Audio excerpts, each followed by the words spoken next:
Hello, I'm Shana Bestock, the producing artistic director of Penguin Productions. Thank you so much for joining us this evening for Kenneth Lonergan's This Is Our Youth. Penguin programs offer creative adventures to fuel our future. Our future clearly needs creative solutions, powerful storytelling, and authentic connections. You can learn more about us and support our work online at our website, penguinproductionsseattle.org. And thank you so much to all our many donors, supporters, community who make our work possible.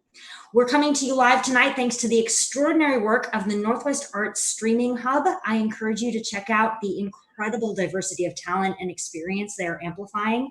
That's nwartstream.org. Tonight's production is very special. This is the 17th year I've directed a senior show working with high school seniors as they graduate on a culminating theater project.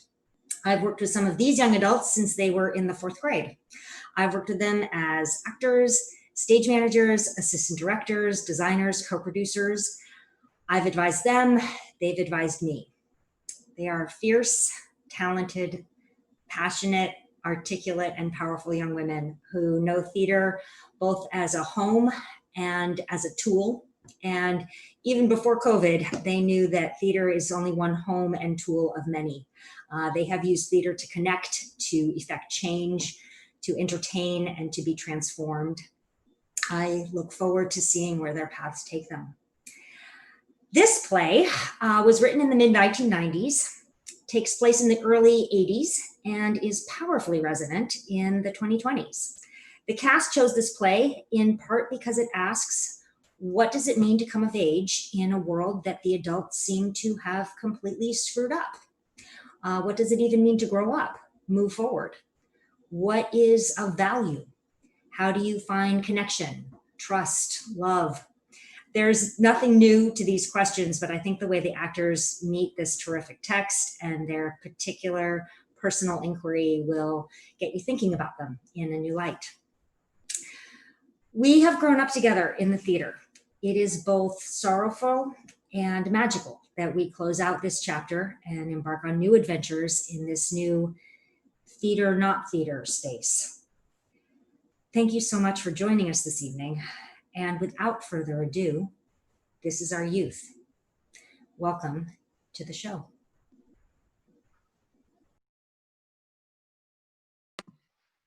Act 1. A cold Saturday night in March 1982 after midnight. A small impersonal pillbox studio apartment on the 2nd or 3rd floor of a somewhat rundown post-war building on the Upper West Side of Manhattan, between Broadway and the West End, lived in by Denny Ziegler.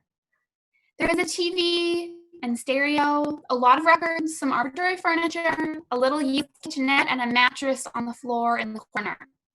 Scattered around the room are piles of New York Post, sports magazines, and a lot of underground comic books. There is sports equipment in the apartment, if not actually in view. The room looks lived in, but aside from a wall of photographs from Denny's life, no effort whatsoever has been made to decorate it. It looks like it could be packed up and cleared out in half an hour.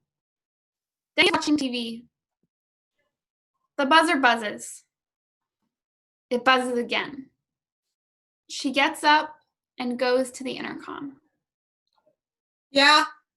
Yo, Denny, it's me, Warren. What do you want? Yo, let me up. Denny hits the buzzer, sits down and watches TV. There's a knock at the door. Another knock. Yo, Denny. Warren enters the apartment lugging a very big suitcase and an overloaded, heavy-duty biking backpack. Hey. What's with the suitcase? Nothing. What are you doing? Nothing. Warren closes the door and puts down her stuff, sits down next to Denny on the mattress and looks at the TV. What are you watching? Lock the door. Warren gets up and locks the door. She sits down as before. What are you watching? Denny flashes off the TV with the remote control. What do you want? Nothing. I don't have any pot. I don't want any. I got some. Let me see it.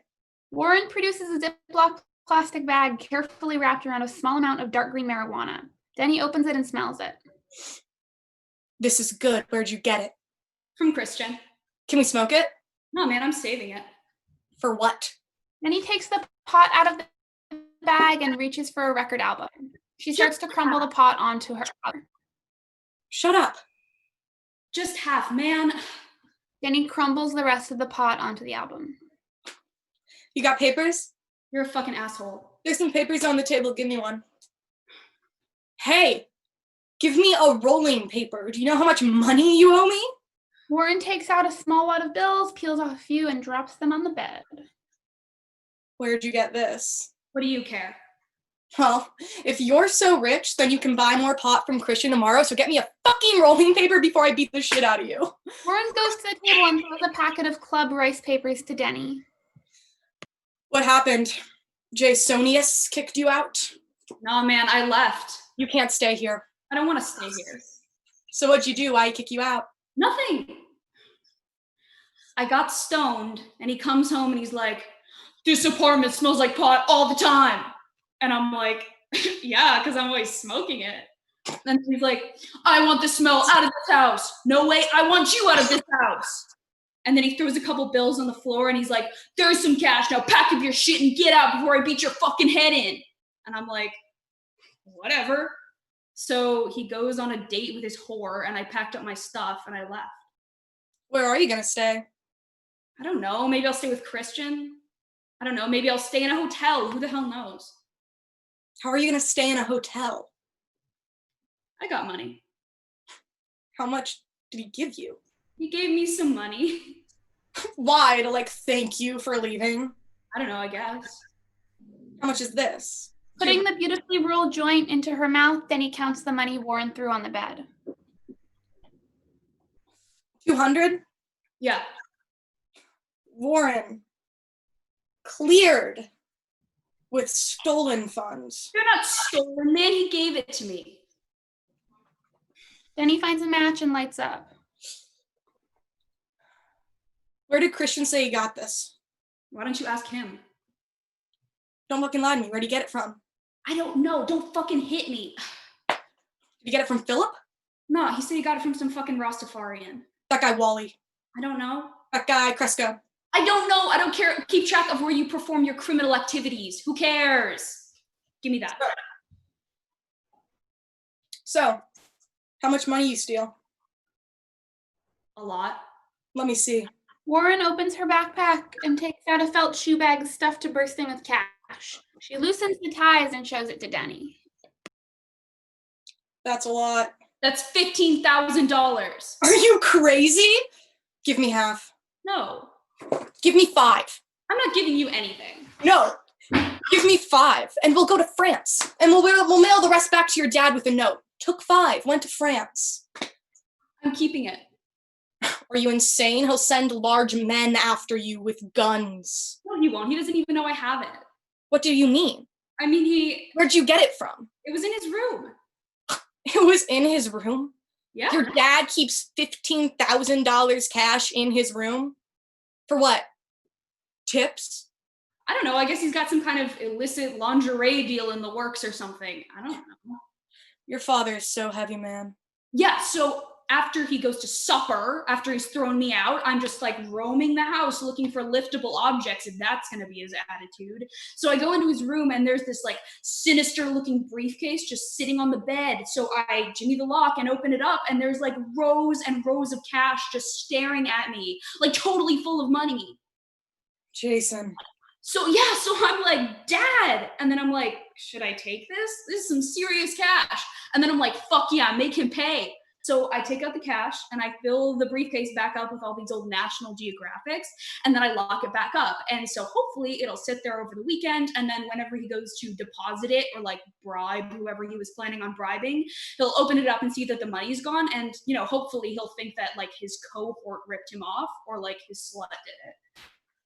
No, he won't. Why not?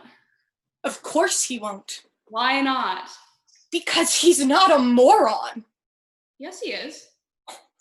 You really think after he throws you out, he's going to open his briefcase to find 20 copies of his own National Geographics where his money should be, and he's not going to know you did it? Of course he will. You're an idiot. Now, get that out of here. No, I'm telling you. Take it to Christian's house and have your father's bodyguards break his fucking legs. My father doesn't have any bodyguards. That guy who drives his car isn't a bodyguard. No, he's a driver. That guy, like, shows me his gun, like, every time I see him. Yeah, because he's insane. But my father is not a criminal. He just does business with criminals. I don't care what he is. I can't believe you steal that money and cart it across town and, like, bring it to my doorstep. I mean, you are so stupid, man. The guy kicks you out, so you steal $15,000 from him? I was pissed. Okay, take it to Christian's house. He's not home. Take it to Yaffe's house. Take it to Leonard's house. I don't care. Nobody's home. Everybody's parents are home. I'm not allowed in any of their houses. Come on, man. I can't be wandering around the streets with that kind of money. Come on. This is so typical of you, man. I mean, this is like Yeah. this is like the prototype moronic move we've all come to expect from your corner. You drive the guy crazy because you're such a sniveling, obnoxious little punk. You grate on the guy constantly until he finally throws you out, arguably the most dangerous lingerie manufacturer in the world. So you steal $15,000 from him and bring it to my house and expect me to, like, hide you here or something? I mean, this is why no one likes you, man, because you're always provoking people. Okay, now everyone's provoked, only you're the one they all fucking hate. Hey, listen to me. I'm trying to tell you something. This is good for you. Oh, yeah? No, it is. It's good for you. This is why no one likes you. No one can stand to have you around. You never have any money, and you can't get laid. I mean, you never get laid, man. Like, the last girlfriend you had was in, like, 9th grade, and that lasted 2 weeks, and that bitch probably still hasn't recovered. She hasn't. I kind of freaked her out. What kind of life do you lead, man? You live with your father, a psycho. He beats the shit out of you on, like, this regular basis. You habitually owe me hundreds of dollars until now, but we won't even discuss that. Nobody can stand to have you around because you're such a loudmouth little creep, and now you're like some kind of fugitive from justice. I mean, what's gonna happen to you, man? What's gonna happen to any of us? Who cares? Jenny relights the joint, which has gone out. Like, you're so independent. Yeah. Because my parents pay for this apartment. They don't throw me out of it. Because they're so grateful I don't want to live with them. Because I don't goad them into making me dependent. I'm just like, don't send me to college. Just spring for my rent. I'll be a bike messenger until I figure out what I want to do. And we'll never have to deal with each other. And they're like, fine. Why do you say that shit, man? Because it's true. Why do you... Because you deserve it. Are you crying now? No.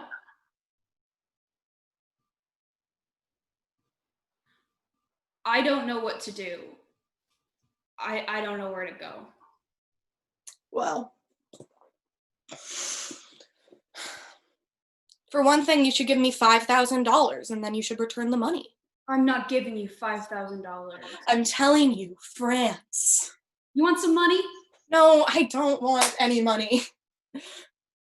Take some money. Go to fucking France. I don't want to go to France. Like, I want your father stalking me for the rest of my life. Now put that shit away and take it back where you found it. It scares me. I can't take it back.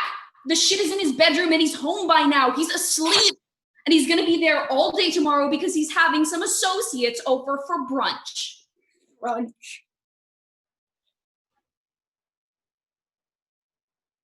That's a wild concept. It's not breakfast. It's not lunch.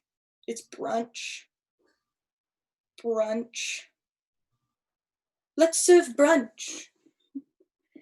Something you serve. This is a strong pot. I know. All right. You know what you should tell your dad? It doesn't matter what I do. He's gonna kill me either way, so it don't make a difference. No. Let's figure this out. I'm like a total mathematical genius. Okay, so how much of this cash did you already spend? I paid you back. I took a cab. I ate sushi. So $250, but he gave me 50. Okay, so don't spend any more money. Hang out till Monday, and then on Monday when he leaves for work, return the briefcase, and if it's already gone, then just, like, leave a note of explanation and, like, leave town. I don't know. That's a sound plan. And if the briefcase is still in his room, you're home free except for like $200. Can I get that 200 back from you? No, man. That's like paid. I can't release that cash. Where am I gonna stay? Stay with Christian. Why can't I stay with you? Because I don't want you. It's just 2 days. I don't care. Come on, he's not even gonna know that I came here. He's definitely not gonna even notice the money's gone until Monday, and I'll be gone by then. You're so stupid, man. I mean, like, this definitely crowns your career as an idiot. Just let me stay here for Christ's sakes. I do shit for you all the time. Like what? Like when your girlfriend kicked you out, you stayed at my house for 2 weeks. That was your father's house. So what? This is my house. And I got in a lot of trouble for that too, man. I hang out with you all the time. I play sports with you whenever you want. I buy pot from you. I take all your fucking abuse and I'm a good fucking friend. So why can't you help me out when I'm in trouble and not be such a fucking asshole? Because you're always in trouble. You have like no sense of differentiation. It's just 2 days. All right, shut up. Thanks. But if your father shows up here, I'm giving you up right away. I'm sure you will, but he's not gonna.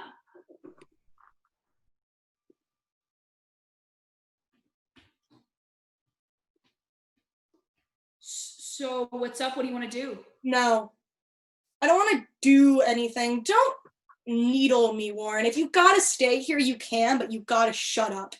Denny turns on the TV and watches it wholeheartedly. Where's that chick Jessica? Denny, have you seen that chick Jessica recently? No, what about her? I'm into her. She's out of your league, man. I think she likes me. She does not. I think she does. Shut up.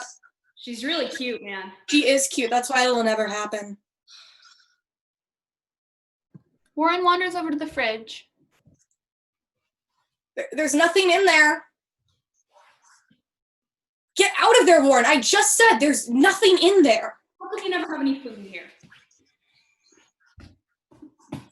Let's go outside and play.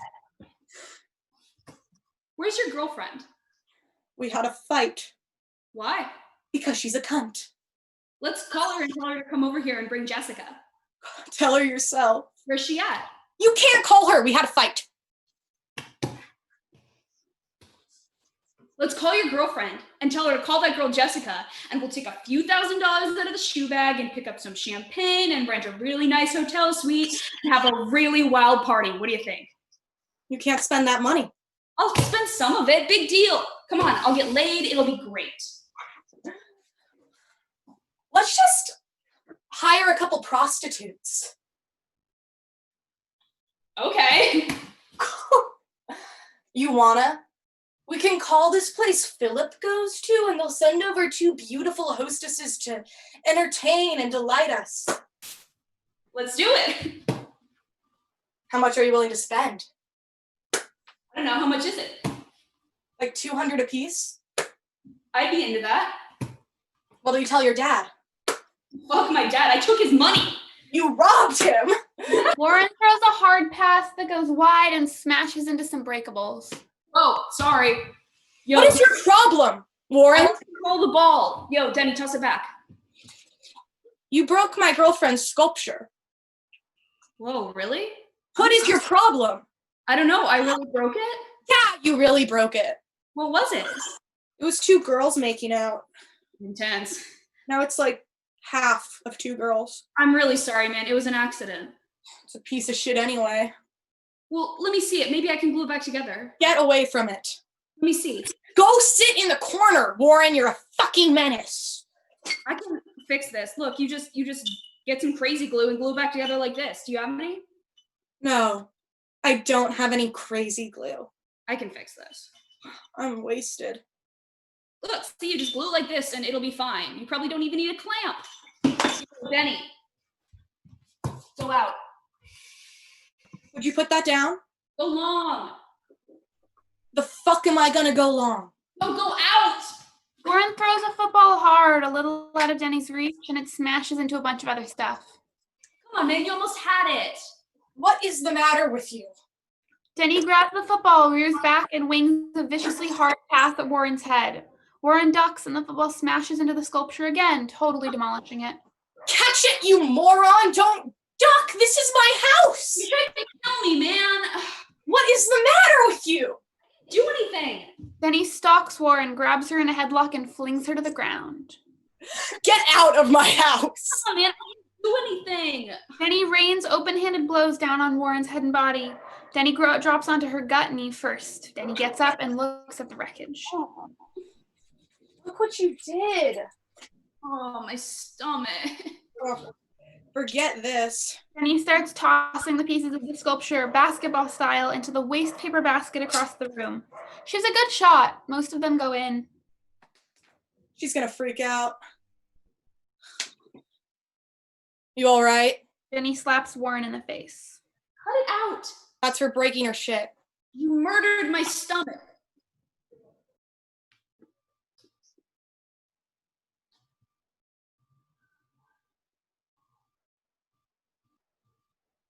I'm restless. Don't want to call me hostesses? You couldn't handle it. You'd freak out and be depressed about it for like a year and a half. Let's call them. Shut up! It's $200 a piece. You can't spend that money. Nah, man, you're right. I can't. What are you gonna do about the other $200? I don't know. Maybe I'll try to sell something. What, from like your little bitch memorabilia collection? Yeah. So how come you never sell any of that shit to pay me? You should let me call Adam Salk's brother, man. He makes a fortune buying and selling this shit. I pay you. You do not. I pay you isn't like life or death, and you make so much money off of all of us already. It's like completely ridiculous. Yeah. And I always smoke pot with you guys, all of you. My pot, all the time. Like hundreds and hundreds of dollars worth. So how come I shouldn't make a little money off of you? You guys fucking gripe at me all the time, and I'm providing you schmucks with such a crucial service. Plus, I'm developing valuable entrepreneurial skills for my future. Plus, I'm providing you with, like, precious memories of your youth for when you're fucking old. I'm like the basis of half your personality. All you guys do is imitate me. I turned you on to Ernst Lubitsch, The Honeymooners, Frank Zappa, boxer shorts, sushi. I'm like a one-woman youth culture for you guys. You're gonna remember your youth as like a gray stoned haze punctured by a series of beatings from your dad and like my jokes. God damn! Do you know how many times I've thrown pot out my window to you guys when you're wandering the streets like junkies, looking for half a joint to fall asleep because you've scraped all the resin out of your pipes and you bitch about the fact that along the way I turn a little profit? You should thank God you ever met me, you little pathetic hero-worshipping little bitch. You're out of your mind, man. Warren opens her big suitcase and starts removing the first items in an extensive collection of toys and memorabilia from the 1950s and 60s. Mint condition mid-60s Mattel toys, first release albums, a 1950s poster, etc. Don't take that shit out in here. Why not? I want to see what I can sell. No, don't take that shit out in my apartment, Warren. It depresses me. Why? Don't take that cutesy, kitschy, retro 60s bullshit out in my apartment. I don't want to look at it. I could get a couple $100 for any of these albums. Really? Yeah. Let me see. Warren hands her an obscure early Frank Zappa album. Where'd you get this? From this buddy of mine in Seattle. This is an amazing album. What is this shit? What's with all the little spacemen? This is Major Matt Mason. Don't you remember Major Matt Mason? They had these when we were little. No. Oh, these are really great and in perfect condition. I could get like a couple $100, $150, $200 for this whole collection. Seriously? Yeah, So how come you always owe me money? because I don't want to sell them. You are a depressing little girl. Look, he's got a little space helmet. The visor moves up and down. Oh, get that shit away from me. The phone rings. Then he answers on the second ring. Yeah. Oh, because you're being a cunt. You're intense, man. I'm the best. I don't let people freak me out. I freak them out. An amazing girl. Hey, that girl you like, what's her name? Jessica? She's friends with that other girl, Natalie. You know her? Yeah. Okay, check it out. That girl Natalie likes me, okay? Last summer when Valerie was in Sweden with her family, I was making out with her like all the time. But that's all she ever let me do. But listen, I saw her last week and she was like totally coming on to me all over the place. So look, new plan. We take $1,000 out of the shoe bag, cab it over to Philip's house, pick up an ounce of blow, call Natalie, tell her and Jessica to come over, get them wired, I'll fuck Natalie. You do your best to fuck Jessica. Then, tomorrow morning, we sell the rest of the blow, turn a tidy little profit, return the $1,000 investment to the shoe bag, as well as the $200 you already owe, return the whole $15,000 to your father intact on Monday. That's a great plan. How do you figure? Because we extract a quarter ounce for ourselves, mix back in about a quarter gram of cut, clear it at around 125 a gram, make about 3,600, and you still return the $1,000 and the 200, and you're gonna end up making like $600. All right. All right? Yeah. Okay. But like, what's the basic margin of profit? Like 1,800 each. So, but if we're each making 1,800, how come I only end up with 6? You don't end up with 6. You end up with 18 minus the $1,000 you're investing and the 200 you already owe. Get it? Not really, but whatever. What don't you get? Well, I don't really get the whole thing. Look, we're buying a Z for $1,000. No, I get that part. Okay, so theoretically, it's like we're making a joint investment, right? Yeah. Except in terms of the actual cash outlay, it's all coming from my area, right?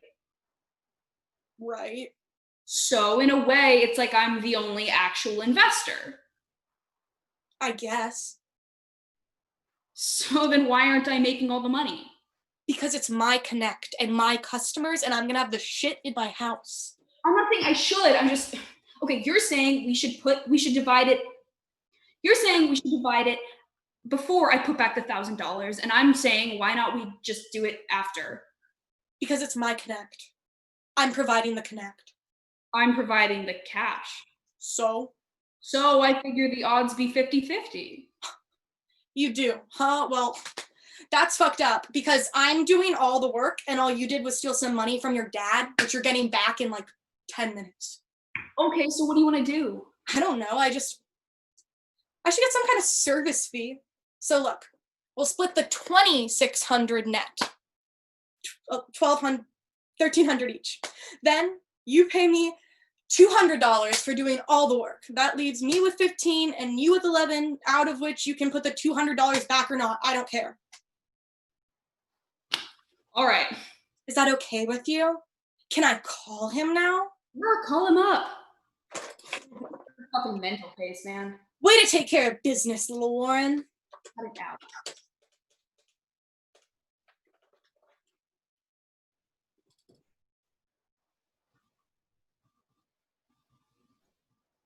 He's not there. Billy, it's Denny. I'm looking for some fun. Call me back. Shit. The phone rings. He lets it ring twice, then picks up. Yeah? Because I don't give a shit. Yeah. Yeah, all right. Go in the bathroom. Come on. Go in the bathroom.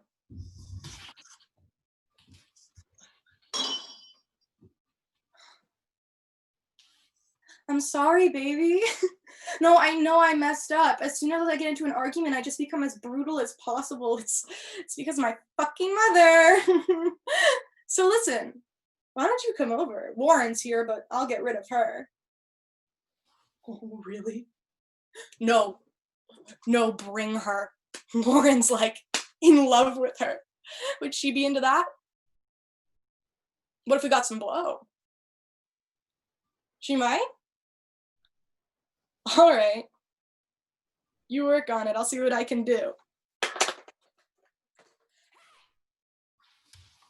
What's up? Nothing, but I've got good news for you, so get your little boner ready because my girlfriend's on her way over with your favorite teenage prostitute. What do you mean? What do you think I mean? She's with Jessica? Yeah, And they're coming over here? that's right, my little love machine. Excellent. Only I told him we'd get drugs, so shut up for a second and let me think. Are you following? Stewie, hey, what are you up to, man? You are too much. You should have been like a Roman senator or something. Hey, listen, have you seen this weed that Christian's been selling? It's like dark olive color, medium amount of buzz, heavy scents, long oblong shape, sort of like beef saute. Oh, you got some. Do you know where you got it? All right, let me ask you something else. Do you know where Philip is? Yeah, did you get some? Well, what's he asking? No, I just tried him. He's not home. No, I just called him, you fat fuck. Why do you have to aggravate me all the time? What's up? So listen, Stewie, baby, if I can't get a hold of Philip in like 20, I'm coming over there and I'm taking an eighth off of you, all right? No, Stuart. I'm not buying it. I'm taking it at cost. I'll give you the cash up front, whatever you gave Philip, and you can buy more blow from him tomorrow. Yeah, as a favor. Because I'm asking you to, that's why. Because you wouldn't know him if it weren't for me. You would still be dealing commercial pot outside some Long Island strip mall to a bunch of great neck dyed blonde bimbets, you globulous fuck. I created you, Stewie, and I can destroy you just as easily. I don't care how many syphilis-ridden Dutch hitchhikers are blowing you, man. Why do you always have to have some mincing little bullshit advantage over me so you don't feel like such a fat, ugly man or something? No, because you're like totally uncivilized. You have like no sense of protocol like whatsoever. All right. What's Nothing. He's sitting on his waterbed doing speedballs with some Dutch backpacker he picked up at the bus stop. And now he wants to like dicker over me over the price of an eighth of blow as if I can't go to Phillips tomorrow and get it for less than what he paid. Plus, he's so stoned out of his mind you can barely understand a word he's saying. So what are we gonna do? I don't know, see if Philip comes back, or else we'll just deal with the fat then. Or we can just forget it. It's late anyway. I don't want to be up at 5:30 grinding my teeth, unless you want to watch H&R Puffin stuff. No, man, I can't watch that show. It freaks me out. Should we get heroin? No, too much, right? Let's do speedballs. Shut up! Do you even know what a speedball is? No. Yeah, I know what a speedball is. It's like half heroin, half cocaine, right? Yeah. But we can't give these girls speedballs. What are you, a maniac? Plus, Valerie won't do heroin. You won't do heroin, so shut up. I've done it. Yeah, once. You'd be throwing up all night. That'd make a great first impression. Speedballs are sick, man. They get you so fucked up. You're like really sorry. Let's do it. Shut up.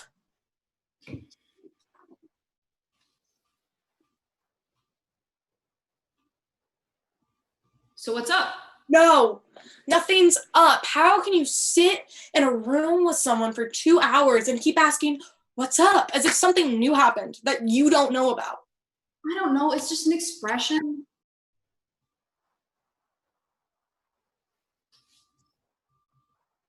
So what's up? Where are they? They're coming. Take it easy.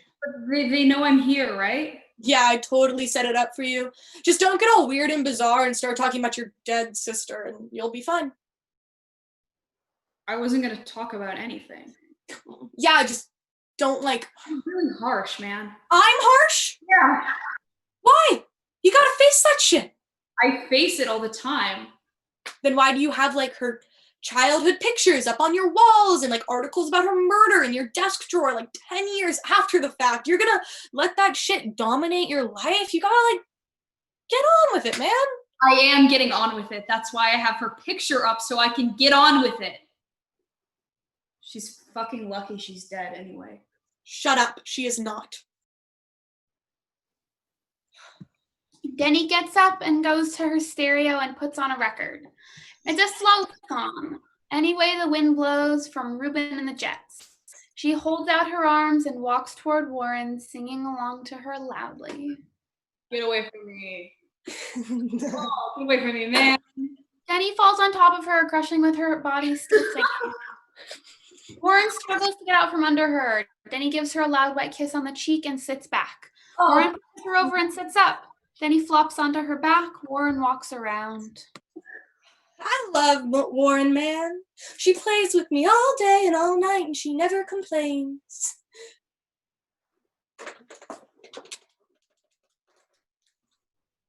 Stewie, it's me. What are you telling me? Okay, forget it. What's up? He'll only give it to us if we give him $1,500 up front. So I'm not doing that. I don't buy retail, but you can if you want to. It's just not worth my time to give this pork loin $1,500. So what do you want to do? Well, we could save an eighth for ourselves instead of a quarter. That way, you still make your 1,100 and I still make my 15. We just keep less blow for ourselves. Hold on a second! So what do you want to do? I'd go for it. All right, I'm coming over. Get dressed. So should we get some champagne or something? Sure, but I'm not paying for that either. Who's asking you to? What do you want, like Dom Perignon? There is no other brand. It's expensive. It's not a problem. All right. Should we get one bottle or two?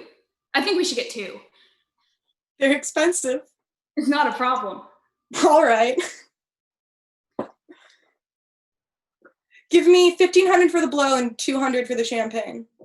The champagne's not going to cost $200. Just give me enough to cover it, or let's just forget the whole thing. I don't want to do any coke. It's a horrible drug. It's for chumps. I'll fuck my girlfriend and go to sleep, and you can go sleep in the park. Warren So picks up the shoe bag and starts counting out the money. Denny starts putting on her sneakers. should I come with you or what? No, you gotta let Valerie in. She threw her key down the trash chute. No, man, come on. I don't want to deal with your girlfriend. It's all right. We made up. Whatever. See, you're already freaked out. Forget it. That girl's gonna smell it the minute she walks in. What's the matter with you? Nothing. What do you mean? What are you? Like nervous about what to say? Don't say anything. Just sit there and look beautiful, you Greek goddess. She should be intimidated by you. You're a pretty girl. You're like a pretty fucking smart, interesting girl. We're gonna break this stupefying losing streak of yours wide open. Now give me the money. All right. This is $1,700. All right. So just let them up when they get here and I'll be back in like 20. Cool. Be glad, man. She's really cute. She's got a great body. And maybe you could actually fuck her. I'm gonna give it the old college try.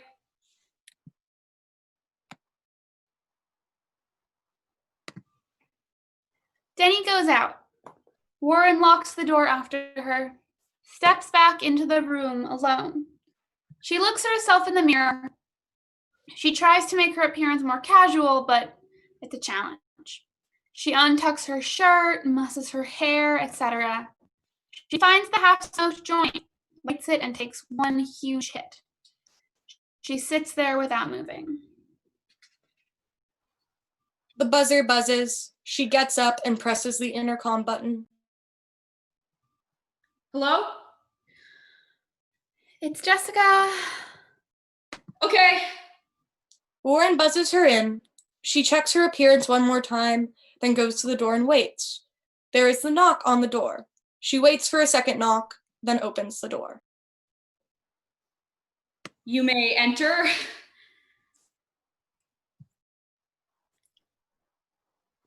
Hi, Warren. How are you? I'm fine.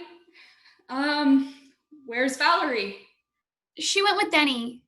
We ran into her downstairs and they said I should just come up. So how are you, Jessica? You're looking very automated tonight. What the fuck is that supposed to mean? Nothing. It's a fashion concept. What? Nothing. Do you want to come in?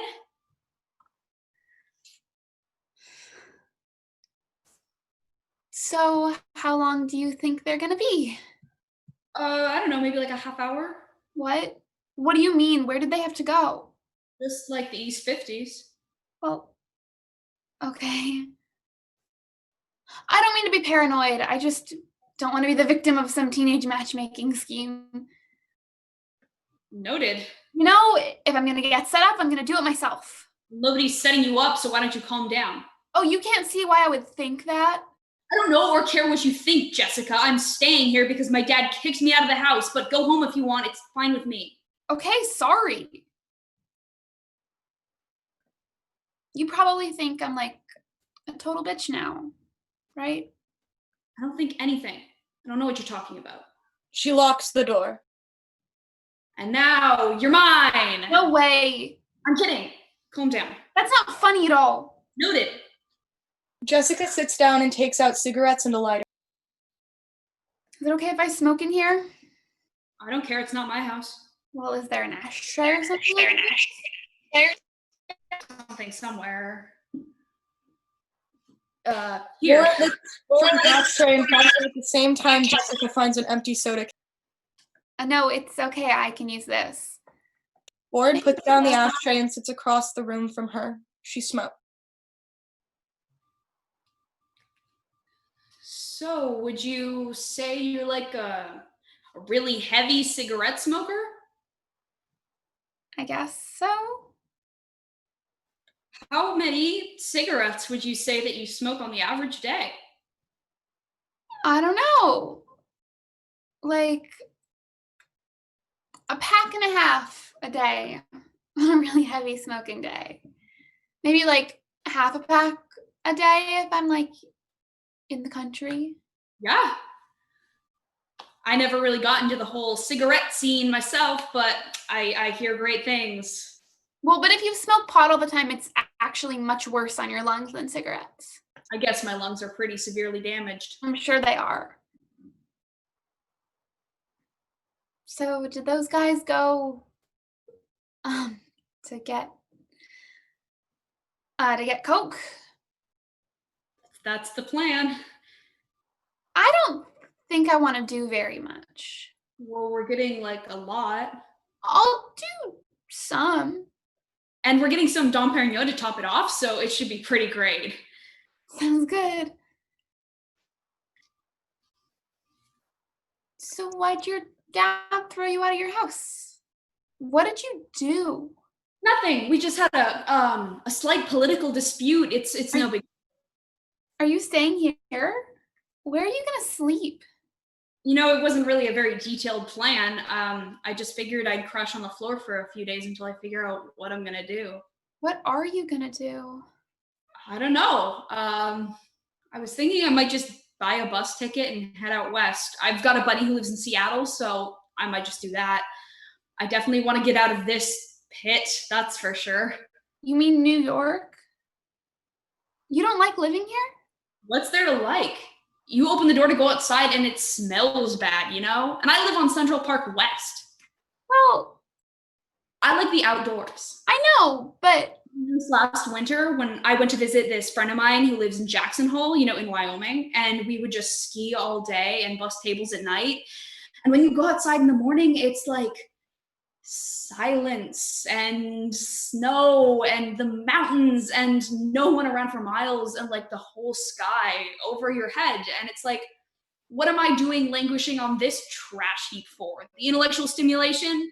I'm not getting any. All I do is smoke pot, and I can just do that anywhere, you know? I can just take that with me. yeah, I don't really take full advantage of the city's facilities either. And it just seems like such a total waste. Yeah, I mean, yeah.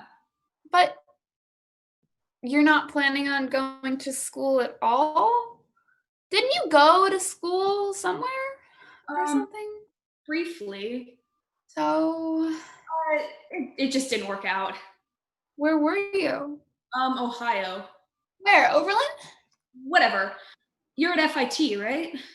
Yeah. I really like it there. It's a little waspy for me, but there's a lot of really great people there if you know where to look for them. But it's kind of weird because I'm living at home, which is great. Like my mom and I get along incredibly well, but a lot of my formerly closest friends are out of the city now, and sometimes I wonder, if I should have, I don't know.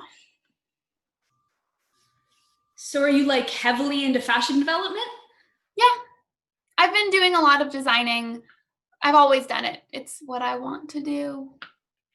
Well, my basic philosophy about clothes is that they should be comfortable and not look like too many people had to slave over their creation. But I mean, and again, I'm not very fashion oriented. Yeah, but you will be someday. I doubt it. Yeah, but you will. Your whole personality will be different. You think? Sure. What you're like now has nothing to do with what you're gonna be like. Like right now, you're all like this rich little pot-smoking burnout rebel, but 10 years from now, you're gonna be like a plastic surgeon reminiscing about how wild you used to be. Well, I don't really want to make any rash predictions at this point, but I seriously doubt I'm going to be going for plastic surgery. Well, okay, whatever, but you'll definitely be a completely different person. Everything you think will be different, and the way you act and all your most passionately held beliefs are all going to be completely different, and it's really depressing. How do you figure? Because it just basically invalidates whoever you are right now. You know what I mean? It just makes your whole self at like any given point in your life seem so completely dismissible. So it's like, what's the point? Well, I don't really know about that. Well, it's true. I mean, maybe, but I don't really agree with it. Well, I've thought about this a lot. So have I. I mean, look at who our president is now, if you don't believe me. I'm not really sure I follow, but I guess. No, like the classic example is all those kids from the 60s who were so righteous about changing the face of civilization. And then the minute they got older, they were all like, actually, you know what? Maybe I'll just be a lawyer. I guess that's one way of looking at it. But it's totally true. And now, like, Ronald Reagan is the president of the United States. I mean, how embarrassing is that? It's pretty embarrassing, but I mean, I definitely know a fair number of people who are still very into civic activities. Like my mother does so much volunteering for this, great picking civil liberties organization in California. I know people who do that too, but I'm not talking about the last pathetic remnants of Upper West Side Jewish liberalism. I'm talking about the mainstream, and it is such a joke. I mean, I definitely feel that evil has, like, triumphed in our time.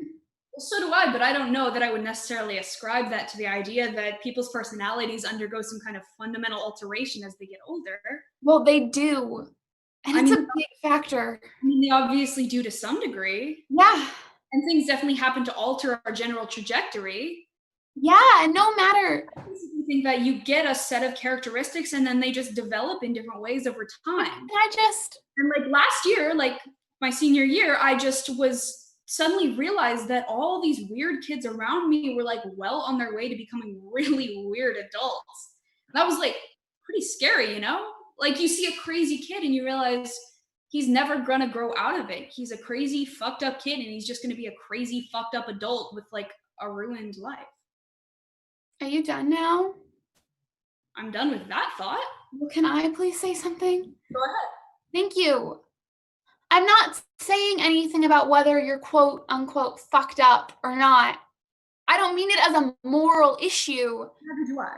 I think people's personalities are like protons and electrons, like in science. Like, how the difference between like a hydrogen molecule and a calcium molecule is one proton or whatever. Yeah? That's wrong, but yeah. I think it's the same as people's personalities. Not all of them are exactly the same, but they're all made up of the same thing. That's interesting. Thank you. Unfortunately, it has nothing to do with what I'm talking about. That is unfortunate. I'm not talking about the chemical structure of your brain. I'm talking about It's like when you find an old letter you wrote that you don't remember writing, and it's got all these thoughts and opinions in it that you don't remember having, and it's written to somebody that you don't even remember having ever written a letter to. I have never found a letter like that. Well, I have, like, a lot of them, and it just makes you realize that there's just these huge swaths of time in your life that didn't register at all, and that you might as just well have been dead during them for all the difference they make to you now. That seems like a fairly nihilistic viewpoint, Jessica. Well, I'm so completely the opposite of nihilistic. It's amazing that someone would even say that about me. Well, But we don't agree. So that's okay. You think what you think, and I think what I think, and there's no way we're ever just going to convince each other. So my suggestion is just that we drop it. all right. Hey, is there anything to drink in here? I've got this really bad taste in my mouth. Yeah, I'm sure there's some water. I can get it. No, I got it. Chivalry isn't dead. It just smells funny. Warren gets up and goes to the fridge, finds a juice jar full of cold water, pours some in a glass, and brings it to her. Thanks a lot. God, I was so thirsty. Warren sits down, this time right next to her on the bed. She is sitting next to her but not looking at her. Jessica gets up and goes to the wall of photographs. So, who are all these photos of? Are you on this wall? Yeah, I'm represented. Wow, is this you? Yep. God, what a little stoner. You look so different with long hair. Yeah, everybody definitely went for the traditional post-high school chop. Valerie says you just cut your hair when Denny cut her hair. Well, you definitely look better with it short.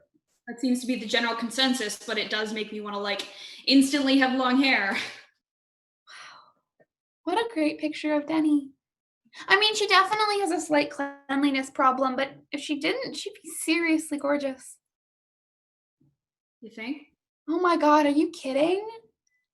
I guess. So her dad's like a really famous painter, right? I guess he's pretty famous. So is that like really hard for Denny to deal with? I have no idea. And her father's really sick or something? Definitely having some pretty dire prostate problems. Her mom is beautiful. It's an incredibly attractive family. What does she do? She's like a big city social worker, administrator of some kind. She's always like installing swimming pools for the poor or something. What? Nothing. She works for the city government. She runs this program for like street kids and drug addicts and stuff like that, but she's a fucking psycho. Why do you say that? Just because she's a social worker? No, because of her behavior. Why? What does she do? She's just really strident. She's like a bleeding heart dominatrix with a hairdo. Bleeding heart? I don't know. Yeah. What are you, like some big Republican or something? Not at all. I'm a total Democrat. So why do you say that about her? Because of how she is, but you know, it doesn't really matter. I don't really want to get into an argument about it. No, it's just my sister is a social worker, and I didn't say anything about your sister. I know you didn't. I just thought I know, but I just think it's like a really good thing to do with your life. And okay, I know. I just admire people who dedicate themselves like that. And I think it's totally brave unless what? Unless you just have no sense of people. No, like if your mission just completely overrides your moral opinion, but it's not a big deal, you know, it doesn't matter. Right, I certainly didn't mean to offend you. I'm not offended. Jessica looks at the stuff in Warren's open suitcase. Hey, what's this stuff? Those are just some of my belongings. What are these? Just some fucking shit. What are these? Like antique toys or something? For the most part. These are really cool. You think? Yeah. They remind me of the stuff my cousins had when I was a little kid. I always wanted to play with their toys, and they were like, go play with dolls, you little bitch. And I was like, fuck you. I love old toys. I have a fair amount of this kind of thing. Do you know how many toys I had? I mean, how much of the stuff I had when I was little I wish I had now. Like, I think of some of those toys and I just look back on them with like this longing, you know? Definitely. Who are these guys? This is my Major Matt Mason collection. You know Major Matt Mason? From when we were kids? Oh, come on, he's the best. And these are like in really good condition. I could actually get like a lot of money for these, but I want to hold on to them. They're really cool. And this is my amazing toaster. Toaster amazing, I call it. Yeah, check it out. GE only made like a couple of thousand of these in like the 50s, and then they had to recall them all because they kept exploding in people's houses during breakfast and like burning down their kitchens. Anyway, I got this from a dealer in Colorado, and he totally had no idea what he was selling me. Oh, Yeah, I have made toast with it, but nothing bad happened to me. I try not to use it too often though, because it really depreciates in value, but it's just cool to know that I have one of the only ones in existence. what's your favorite thing in this collection? Oh, definitely my opening day Wrigley Field Cubs baseball hat that my grandfather gave me, no contest. What is that? This is a really good collector's item, like a really, really good collector's item, actually. My dad's mom gave it to me when he was and he got it on the first day at Wrigley Field when he was totally like a little kid in like 1914. Wrigley Field, home of the Chicago Cubs, opening day. True value. True value hardware, all right. Looks good, Jessica.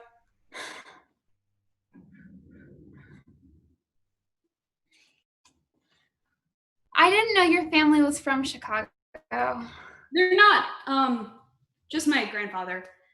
He was pretty cool, actually. He was actually an aviator in the 1920s when he was a young man, and yeah, with the ear flaps, with the leather cap and the fur line and the whole bit.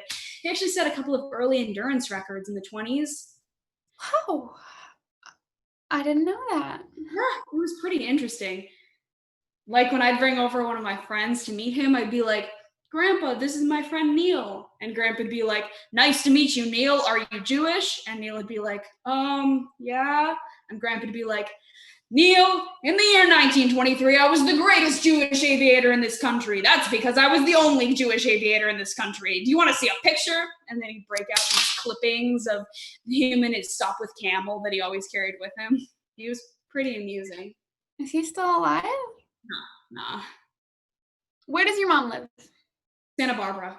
God, so why don't you go stay with her? That's supposed to be pretty nice. Well, I don't particularly want to live in California, for one thing. Why not? Well, because of the people there.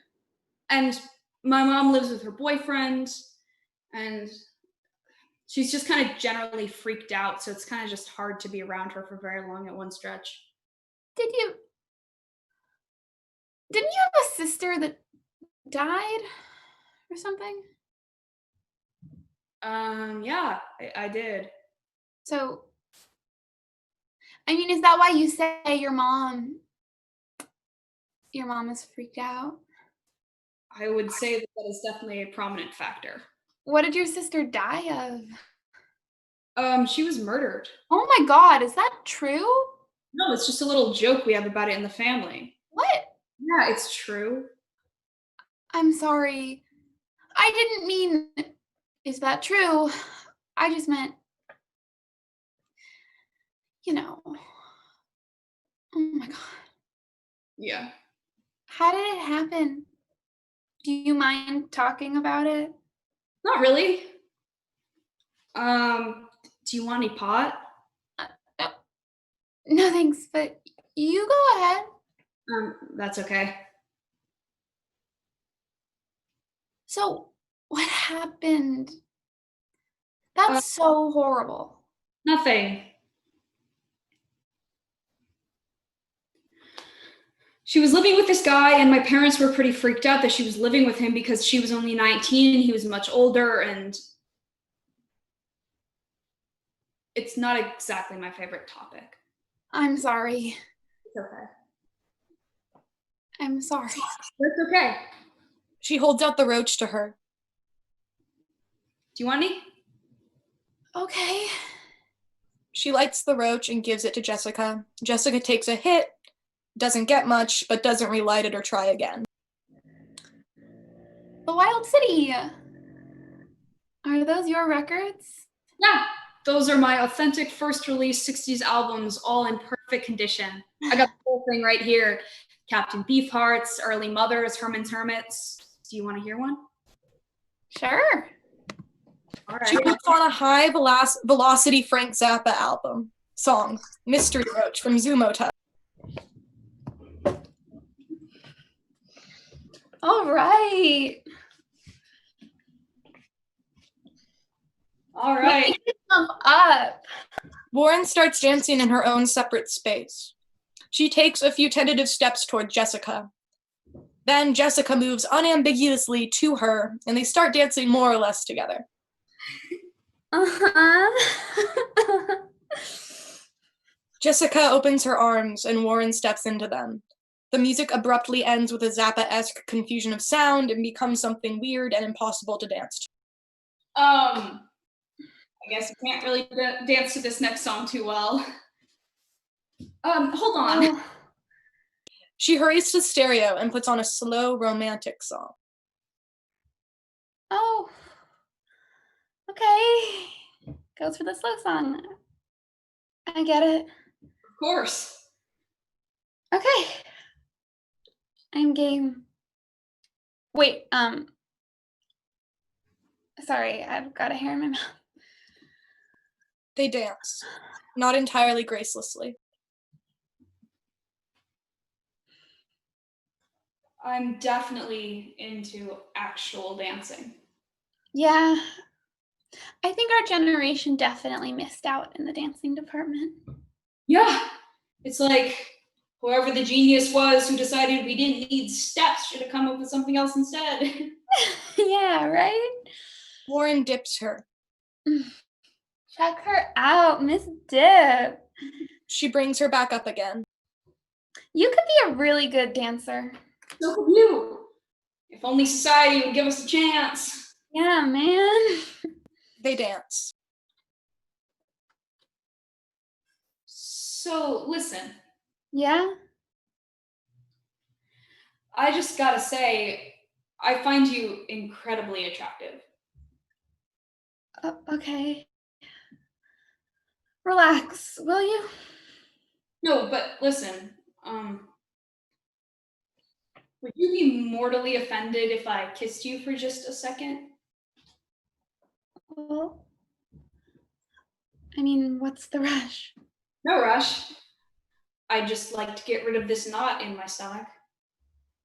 Oh, sure. I mean, whatever's expedient. No, just... Yeah. Warren kisses her. She kisses back. It quickly turns into heavy teenage style making out. Jessica breaks away. They're gonna walk in any second, and I'm gonna be really embarrassed. Yeah, me too. They are coming back, right? Yeah. Okay, just checking. But, I mean, do you like me, Warren, or what? Of course I do. Can't you tell? I don't know. Not really. Maybe you just want to mess around or something. I do. And I really like you. And I completely enjoy talking to you. Well, okay, but which one would you prefer if you had to choose? Well, that would depend on which we'd already been doing more of. All right, stupid question. I'm sorry. It's just I'm always getting drawn into these situations and then getting hurt really badly. So, Noted. you want to close your eyes for a second? Yes. Jessica crosses to her and kisses her until they are both sprawled inelegantly on Denny's horrible mattress, feeling each other up and getting so worked up that Jessica pulls away again to put on the brakes. Okay, gotta stop. So listen, if you wanted to, we could just go somewhere else. What do you mean? Like to your house or something? No, my house would not work out too well at the moment. Well, we can't go to my house. Well, why don't we just rent the penthouse suite at the Plaza Hotel and drink champagne and order room service and watch the sun come up over the park? How could we do that? I happen to be extremely liquid at the moment. Are you serious? Yeah. Well, what about Denny and Valerie? Well, we could leave a note telling them to meet us there, or we could just hang out by ourselves. Whatever you want. All right. Really? Sure. All right. Yeah. Let me just grab some funding. She goes to the shoe bag and takes out a couple of bricks of cash. Oh my God, is that money in there? I'm afraid so. Where did you get that? These are the proceeds from my unhappy childhood. What? Nothing. I'll tell you about it later. Are you ready to go? I'm ready. Shit, I should have called my mother. Oh, why? I'm just supposed to call her if I'm gonna be out after 12:30. Well, do you want to call her now? She doesn't care. She just goes back to she's gonna freak out because I didn't call earlier. I don't know. I'll just deal with it later. Why the fuck she's always so worried about me? They go out. End of Act 1.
Act 2. The next day, a little after noon.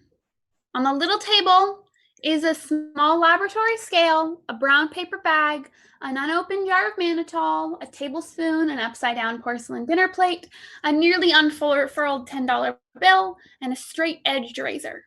Denny is sprawled out asleep on her mattress in a crazy tangle of sheets, wearing only a t-shirt and a pair of boxer shorts. The buzzer buzzes. Denny stirs but does not wake. The buzzer buzzes again. She sits up, then staggers to the intercom. What? It's Warren. Denny buzzes her in, unlocks the door, and leaves it ajar, then collapses back onto the bed. Warren comes in. She carries a small deli bag with a coffee in it. What happened to you? Where'd you go? Nothing. I was with Jessica. You were with her this whole time? Pretty much. What time is it? Around noon. So, did you get that Z from Stewie?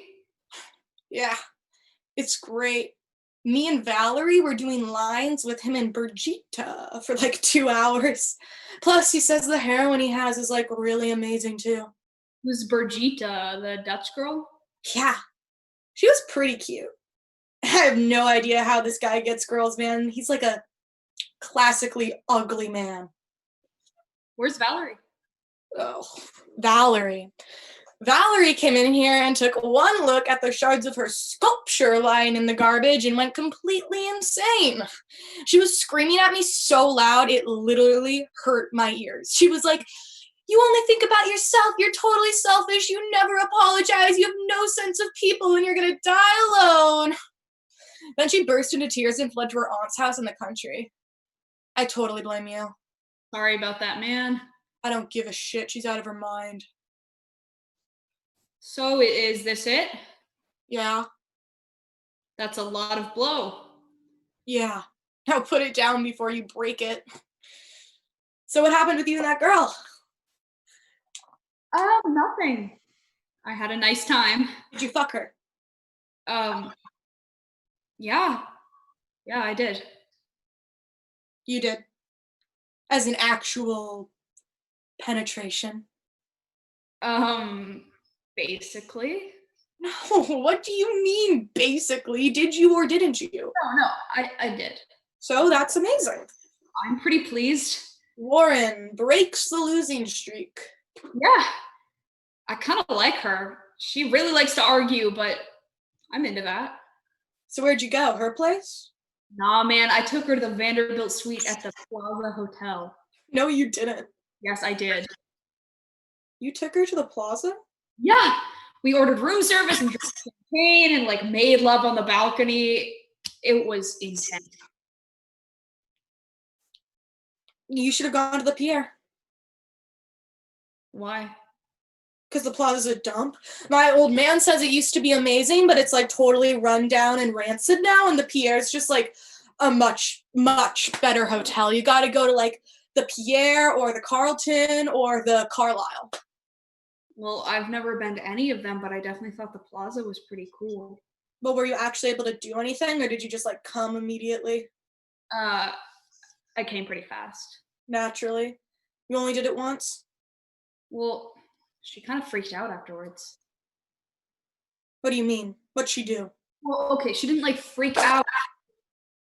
She got really quiet, and I was like, "What's the matter? We just had an amazing time together, and I really like you." And she was like, "But I don't even know you." And I was like, "Well, you know me now." But I'm not really sure she agreed with that interpretation. Yeah. Don't worry about that. A lot of times your average teen girl will bug out following a swift and manly conquest. But don't worry. You didn't do anything to her that she didn't do to you. Just, call her up this week and offer to take her to the zoo or something.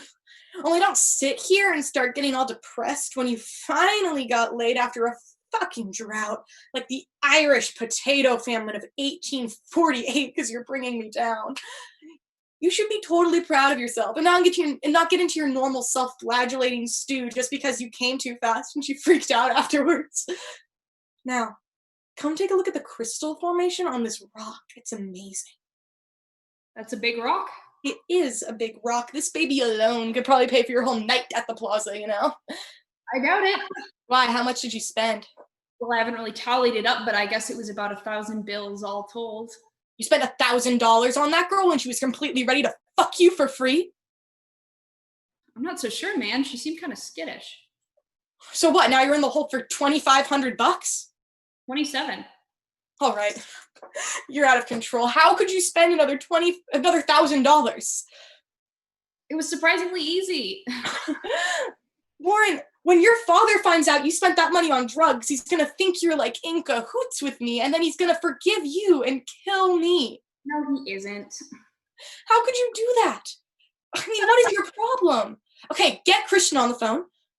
Tell him we need distribution help. Tell him you'll give him whatever he wants out of your half. And tell him if he can't help us move by the end of today that you're coming over because I am officially closing the Denny Ziegler home for runaway girls, all right? Who am I calling? Christian? Yeah, Christian. You are so stupid, man. I mean, when your father finds out he's gonna sick that fucking driver on me, and this is such a bad time for me right now. Have you had breakfast yet? No, I just woke up. Let's just run over to Zabar's and pick up a smoked salmon. Dial the phone!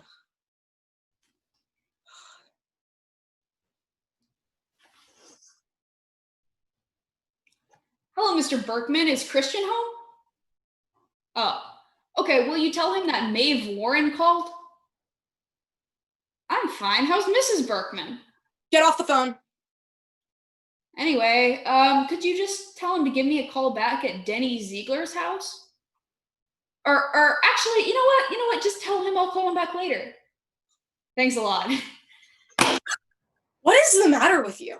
Nothing. Why don't you calm down? Oh, you are really asking for it. Maybe I can get a hold of Philip. The phone rings. It keeps ringing. Danny picks it up tentatively.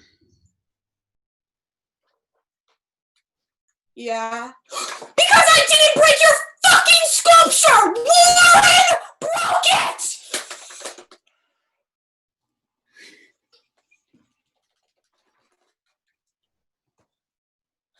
I just want you to think about what a sick, unhappy person you are that after months of us not getting along over your relentless identity crisis, we're finally getting along again like we fucking love each other, and you freak out at me this much and get me this angry at you because one of my friends accidentally broke your semi-progressive lesbian art school sculpture. It was on the shelf so I could look at it! Will you listen to yourself? Will you listen to what you're saying? You torture me over a sculpture, you psychotic monster! I'd like to rip your fucking head off! You've got a nice touch, man. Shut up! I'm sick. Sick. All right. Christian's not home, and I ain't calling Philip. What about this shit? Can you sell any of this? She rattled Warren's open suitcase full of toys. Yeah, I'm fairly certain I could sell all of it. Oh, we are selling this. Oh, really? You could get $2,000 for it? Well, I haven't done the math, but I'm fairly sure I could get considerably more than that. Oh, we are selling this shit today. I'm calling Adam Salk's brother right now. Is that all right with you? Go ahead. All right. Maybe this will solve everything.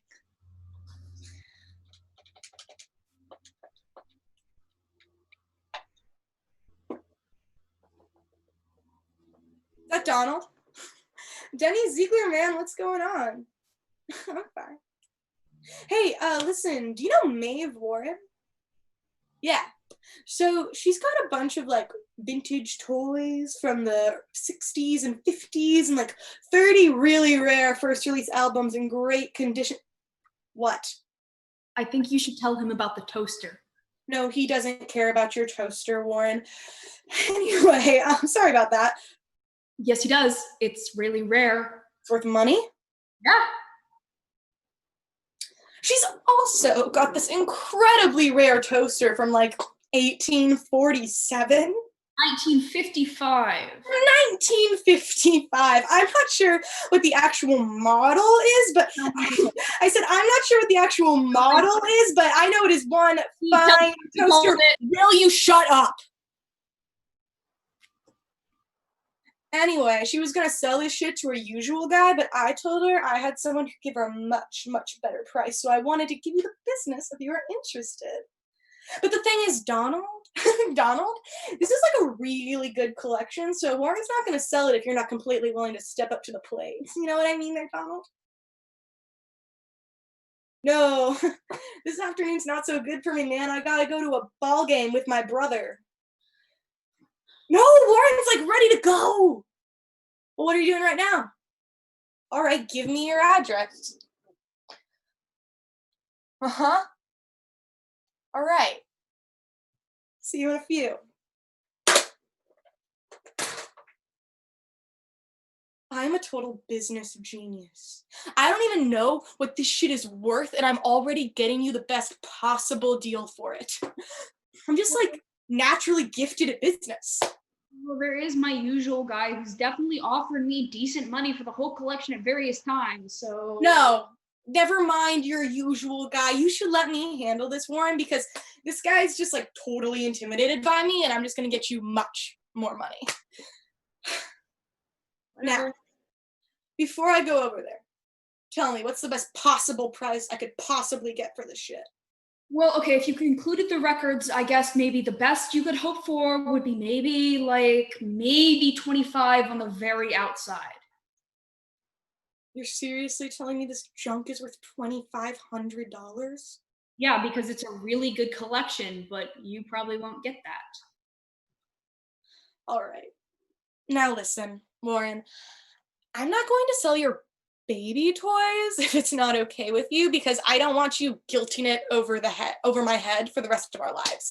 But if you don't want me to sell them, I am throwing you out of here right now, because you can't just dump your situation on me and then obstruct every possible solution I come up with just because you're a destructive little freak that's getting everyone whipped up into a frenzy around you all the time. So I don't want you saying that I forced you to sell your belongings, because it is totally up to you, all right? No, go ahead and sell them. I don't know what else to do. Okay. If this stuff's really worth 25 bills, then I probably won't have to sell all of it. So what should I try and hold on to, and what should I immediately toss into the gaping maw of Donald Salk? Well, you should save the Major Matt Masons for last. And I guess I would prefer it if you didn't sell the toaster. I just completely embarrassed myself talking up that fucking toaster, and now you're telling me I can't sell it. Not if you don't have to. No, I don't know what he's gonna offer. All right. And give me the hat. We can't sell this? I don't think so, no. Why? You could get money for it, couldn't you? No, I could, but I'm not selling it. Okay.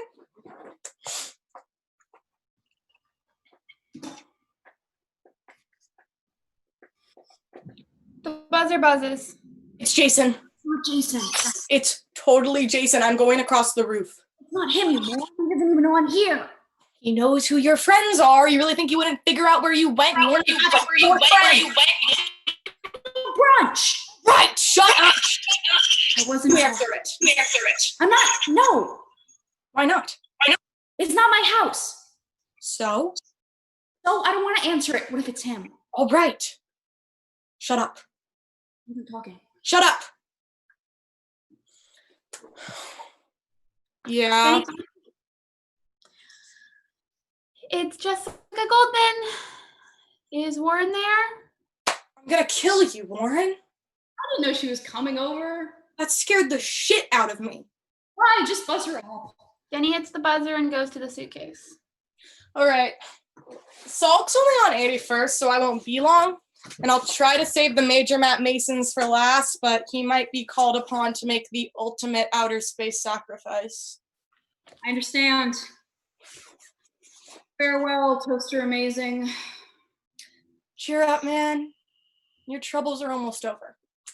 I'm cheerful. There's a knock at the door.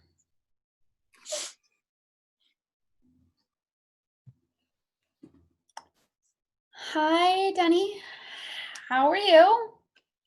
I'm fine, Jessica. How are you? Fine. Are you with the leg embassy? Yeah, I'm the ambassador. Stay with it. Hey, I was just around the corner and I thought I'd buzz up. Good morgen to all good Norsemen. Excuse me?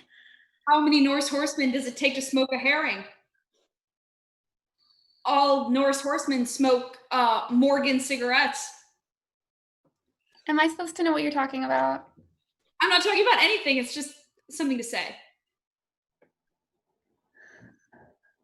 So, Denny, how long are you going to be? I don't know. How much time do you need? I think we're going to get some food. How much time do we need? So who's stopping you? I was actually wondering about the key. How much time do we need for what? Whatever dastardly deeds you're going to indulge in, Jessica. I don't think we're going to be indulging in anything very dastardly, to tell you the truth, Denny. I was hoping we could be indulging in some brunch. So that's your story, eh? Yeah. What is she talking about? Denny, man, you're my best friend. All right, kids, I'm out of here. Try to find some way to entertain yourselves. Don't leave on my account. Don't worry about it. Be back in a half. Where's she going? She just has some business transactions to perform. What is she, like some big drug dealer or something? With everything. Well, sorry to bust in on you like this, but It's okay. But I actually wanted to tell you that I can't have brunch. Why not? Well, when I got home this morning, I got into this really huge fight with my mom, and I think I'd better just be home today. She kind of freaked out that I called last night, so now she wants to have some big landmark discussion about how we're going to handle my living there this year. Well, thanks for canceling in person. Well, I am sorry, but my mom's really upset, and getting along with her is a really big priority for me right now.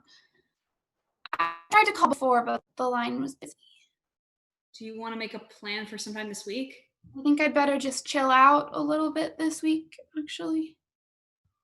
All right. Well, you seem like you're really angry. I'm not. Well, that's not the impression you're conveying, but... No, I guess I just don't really understand why you would walk 10 blocks out of your way so you could be around the corner, so you could buzz up, so you could tell me you can't have brunch with me.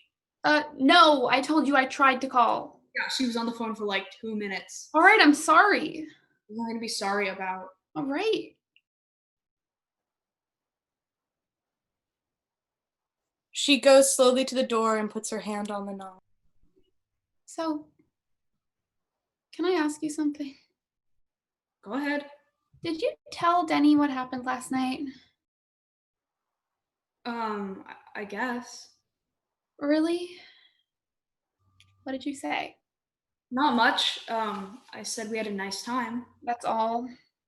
Pretty much. I find that really hard to believe. Why? I don't know. Don't you guys get into like comparing notes and stuff? That's not really my thing. Well, okay, it's just, this is getting a little weird now because when I talked to Valerie, she asked me if anything happened with us last night. And for some reason, I guess I didn't really tell her that anything did. So now she's going to talk to Denny and I'm going to look like a total liar to someone I'm just starting to be close friends with and who I really care about. Wait, so, you're mad at me because you lied to Valerie? No, I just should have figured that you would like rush off to tell your friends that you fucked me. Whoa! Whereas I might be a little more inclined to be a little more discreet about it till I found out where I stood with you. I didn't fucking rush off anywhere. Yeah, whatever. You know what? It doesn't matter. I came back here because I'm staying here. Okay, but you know what? It doesn't really matter. I walked through the door, she like totally grilled me. Oh, so you just tell her anything she wants to know, no matter what the consequences are for somebody else? No! Will you let me But finish honestly, Warren, I really don't care who you told or what you told them because people are going to think whatever they think. And you know what? There's nothing I can do about it. What people? What are you talking about? I don't know, but whatever it is, I must be wrong because of the way you're yelling. You're not anything. Well, it really, I should just really listen to my instincts, you know? Because your instincts are never wrong, and it was totally against my instinct to come over here last night, and it was definitely against my instinct to sleep with you, but I did. And now it's too late. And now my mom is totally furious at me. I probably ruined my friendship with Valerie, and now, like, Denny Ziegler thinks I'm, like, easy pickings or something. Nobody thinks anything. And it's not like I even care what she thinks. Okay? Because I don't actually know her. Or you. Or Valerie, for that matter. So it doesn't really matter. I've made new friends before. I can make more new friends now if I have to. So let's just forget the whole thing ever happened, and you can chalk one up in your book or whatever. I don't have a book. And I'll just know better next time. Hopefully, okay?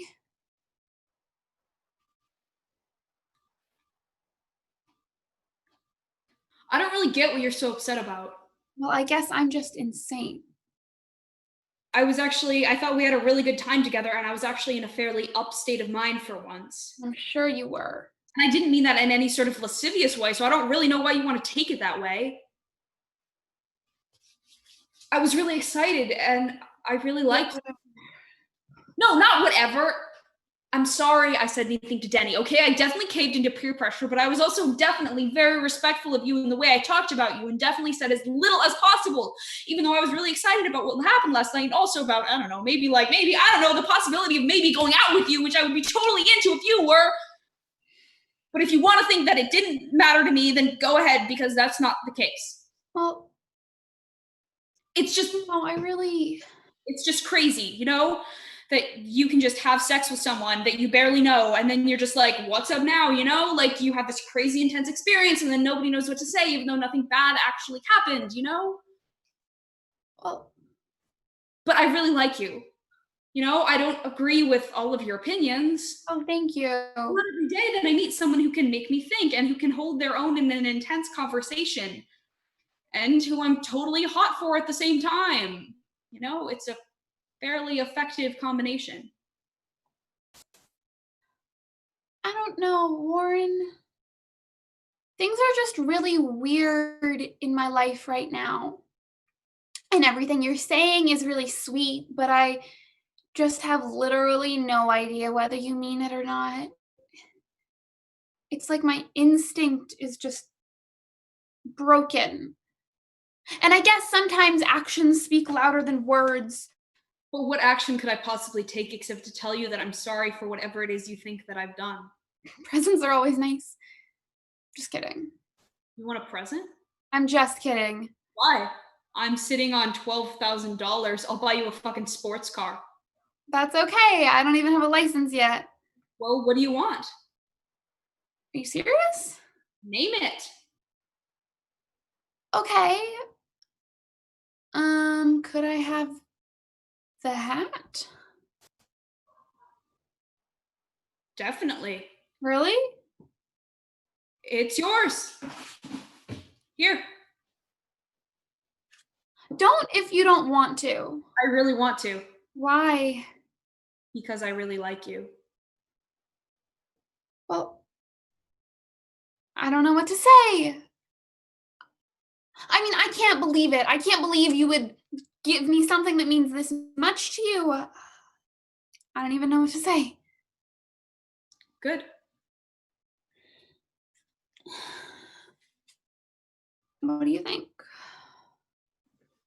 Looks great on you. You think? Definitely. Well, you look totally miserable.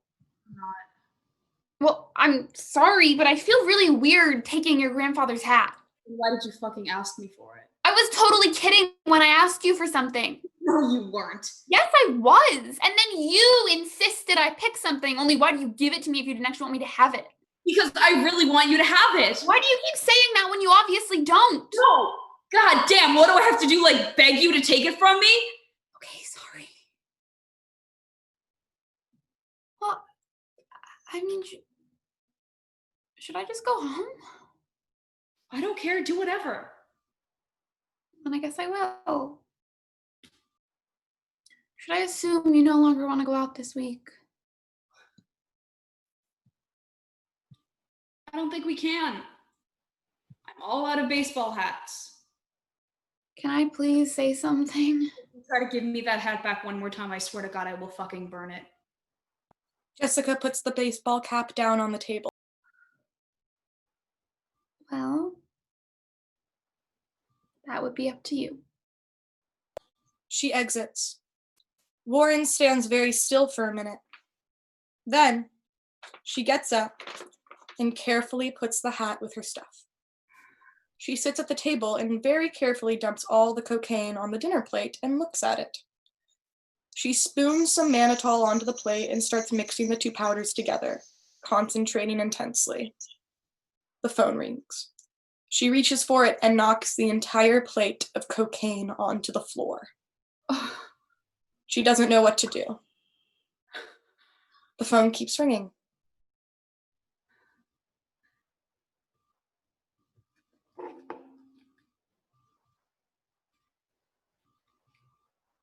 Hello?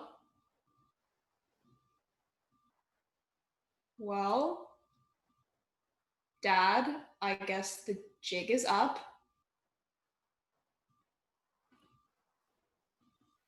Well, I was actually gonna...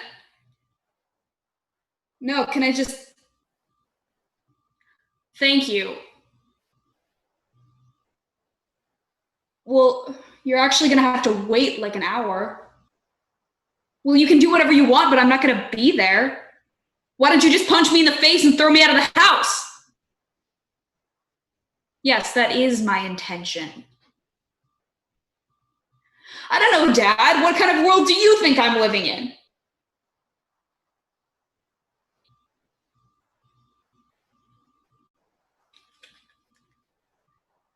Yeah. I think about her all the time. I don't know, Dad. I just see her in my imagination, I guess. Well, you know, I'm fairly confident about the fact that I have much better judgment than she did at my age, and also about the fact that it's not very likely that I'm going to move in with some 35-year-old guy who beats me up all the time. So I'm not really sure that's an appropriate comparison. Although I will say it's a totally obvious one, by which I don't mean it's all that clever. Yeah, no, I'm sure your brunching companions await. You know what? It is hard. It is hard to fully appreciate what your girlfriend goes through, but it's really fucking lucky she has both the good looks and the intelligence to see her through all the rough spots. Sounds good. Do whatever. I hate you too.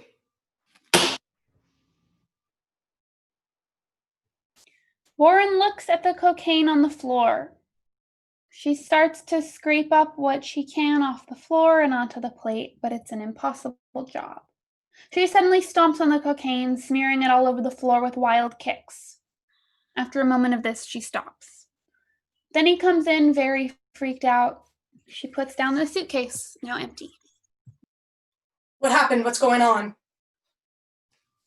I knocked the drugs on the floor. You did what? I was trying to mix in the cut. How bad is it? It's pretty bad. Oh, God.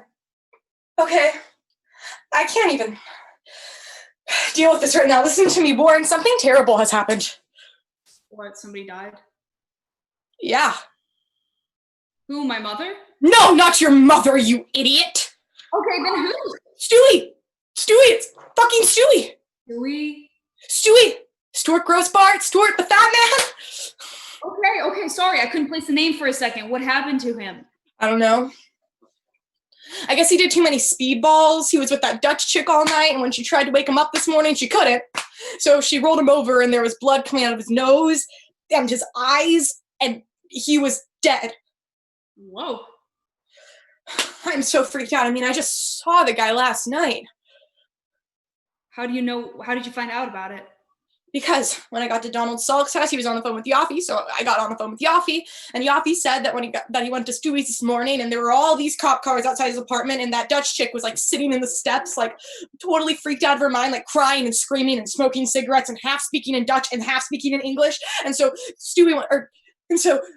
Yaffe went up to the cops and he said he was Stewie's friend, and they told him what happened. Stewie. I guess it's a good thing we didn't do any speedballs, huh? So did we buy bad shit or what? I don't know. I was doing it all night and I didn't wake up with fucking blood coming out of my nose. Did you? No, but I haven't done any yet. And the girl was okay, so I guess he just overdid it. Like, I'm so freaked out. I mean, the guy is dead. Do you understand what that means? It means, like, he's not going to be around anymore. That's so scary. I am so freaked out. We are such assholes to be doing this shit, man. I am totally stopping. I mean, I know he was a big fat slob who totally overdid everything and didn't eat anything but like sirloin drenched in butter and sour cream, but the guy was like 23 years old and now he's dead, you know? I mean, he's gone. Did you sell my stuff? Yeah. Did you have to sell all of it? Oh, yeah. How much did you get for it? I only got 900. What are you talking about? I'm talking about you had a totally inflated idea of what that shit was worth. So don't make me feel bad about it. I knew exactly what that was worth, and that guy totally rooked you. I'm really gonna fucking hit you, man. I totally got you the best possible deal I could.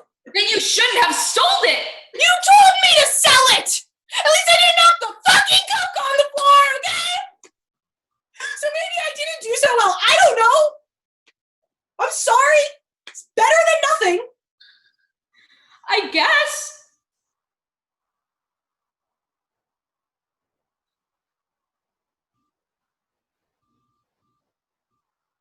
Where'd that girl go?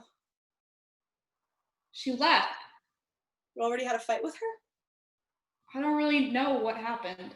How could you fuck that up already? What kind of talent for misery do you have? I guess I'm pretty advanced. Did my girlfriend call back? I think I went too far with her before. But I can't even deal with it right now. I'm so freaked out. I mean, the guy is dead. Do you know how close that is? If we had been doing those speedballs last night, we could both be dead right now. I mean, it's death. Death. It's so incredibly heavy. It's like so much heavier than like 95% of the shit that constitutes the average day in your supposed life. And it's like so totally off to the side. It's completely ridiculous. I mean, that was it. That was his life. The life of Stuart, a fat Jew from Long Island with a grotesque accent who overdid everything and never did anything of note whatsoever except for sell drugs and eat steak. I'm so scared. I'm like high on fear. I feel like totally high on fear. I don't even know what I want to do with myself. I want to like go to cooking school in Florence or go into show business. I could so totally be a great chef. It's like completely ridiculous. Or an actor or a director. I should totally direct movies, man. I'd be so fucking good at it. Like if you take the average person with the average sensibility and the way they look at the world and their sense of humor and how they see shit and you compare it to the shit I come up with and the way I see the world and just the fucking slant I put on shit, man. It's like not even a comparison. I'd be like one of the best movie makers of all time. Plus, I'm so much better at sports than like all of you guys, except for Wally and those big basketball players uptown. But even then, I totally went up there and played with them and like completely earned their respect. And Wally was even like, yo, Jenny, you're like the only girlfriend I have who I can take uptown and not be embarrassed. Because I just hang out with them and get them like more stoned than they've ever been in their lives. And I'm like completely not intimidated by them at all, you know? Yeah. I'm high on fear. I'm like stoned out of my mind on fear, and you guys, you might think I'm all confident and on top of it, but it's totally not true. My fucking mother is just so fucking extreme that I just got trained to snap back twice as hard the second anyone starts to fuck with me. I mean, That's how I fight with Valerie. Like the second we get into an argument, I just double down and get in her face so she like has to back down or like leave the room. And it works. Because I never have to take the shit I see all my male friends take from their girlfriends or the shit I see my father take from my mother. I mean, all he does is fucking lord it over everyone, man. Over all my brothers and sisters. Over all his assistants and dealers and agents and like these fucking celebrities who buy his art, because he totally knows he's like a complete living genius. So he's just like, why would I talk to anybody for 2 minutes if I don't want to? Except now! He's like totally miserable because he basically never doesn't have to pee. And my mother's like completely stressed out because they've cut all the funding from her budget and she's working like 14 hours a day and she's totally predicting major inner city catastrophe in years to come. And she just completely has his balls in a vice. She's like, Eddie, honey, nobody cares if you have to pee. You always have to pee, so shut up. She just tramples him, man. She's like, Eddie, all you do is make a bunch of paintings and sell them to 1% of the population. Well, I'm out there every day, like, saving children's lives and helping people be safe from Ronald Reagan. So whatever you do is just a tissue of conceit, because it only has to do with fucking rich people. She just makes emasculated mincemeat out of him, and the only thing he can do to defend himself is go fuck some 20-year-old groupie. Only now he can't even do that anymore. So he's just like completely under control from this total weaker position. Oh, my family's sick, man. They're sick. You think your fucking father is crazy? What if like everywhere he went, total strangers worshipped him like a god? Wait till his house starts to go. Can you imagine that?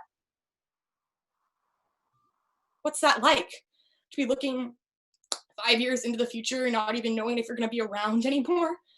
You can totally see why people are religious, man. I mean, how great would it be to just think there's going to be something, you know, instead of nothing, like gone forever?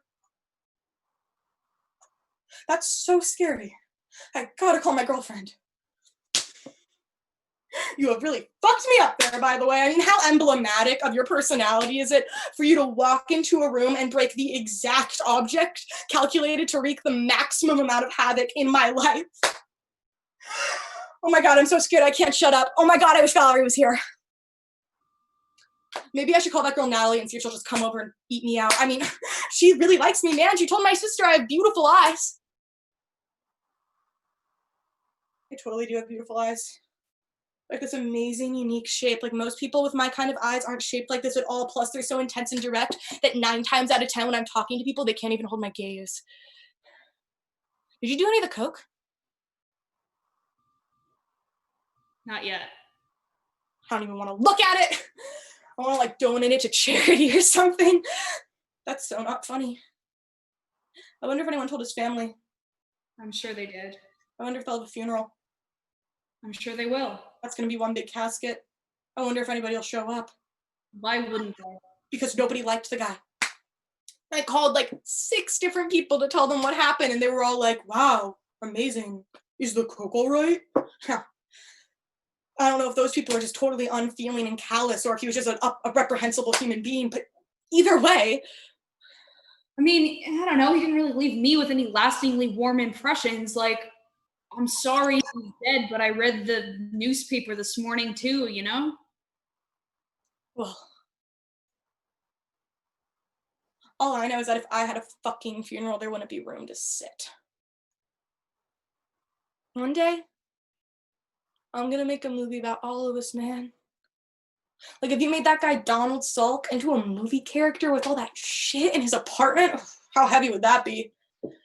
And most directors would find some shitty actor to do some sitcom caricature impression of the guy, and they'd totally miss out on all these subtleties and nuanced details. And how would you choose the real guy? It would be so much funnier and so much heavier. Don't you think? I don't know. But don't you think I'd be like an amazing director? I have no idea, man. What do you mean? I mean, I have no idea. Well, I totally would. I would totally be just... What? I mean, you've never done it. You have no idea what it means to be a director. You just like movies and have an interest in people's personalities. No, I don't just like movies. I totally am. You, but I have no idea if you would be a good movie director because I have no idea if you have the slightest talent for it whatsoever. You are really pissing me off right now. I don't really give a shit, man. Why did you sell my toy collection for $900? Is that what you're angry about with fucking Stewie moldering in the ground? I don't give a fuck about Stewie, and neither do you. I didn't know him.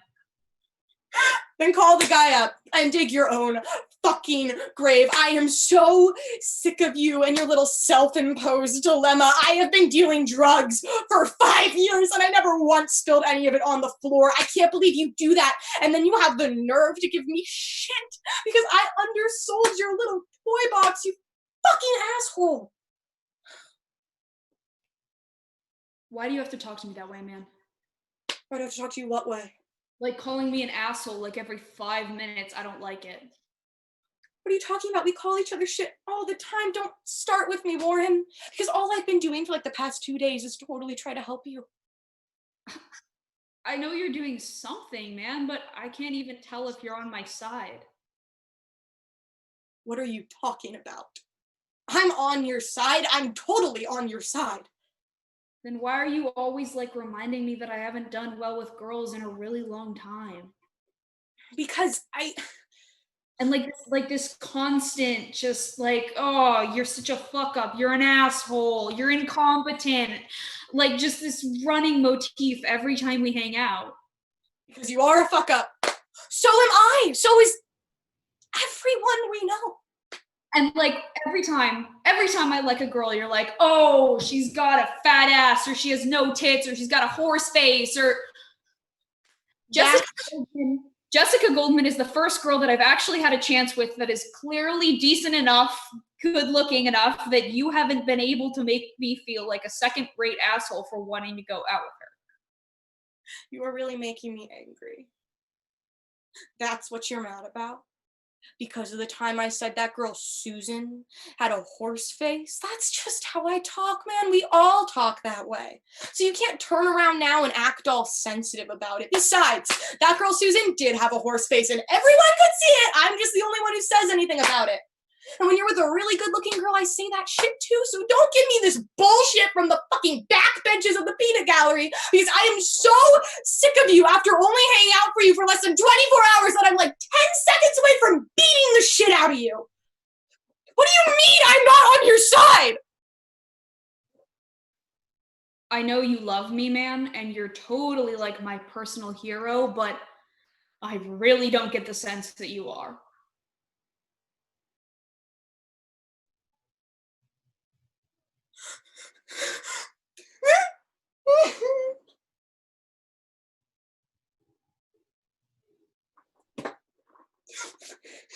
What are you crying about? What do you think I'm crying about? I assume you're upset about something that you think has happened to you. No! It's because you said I was your hero.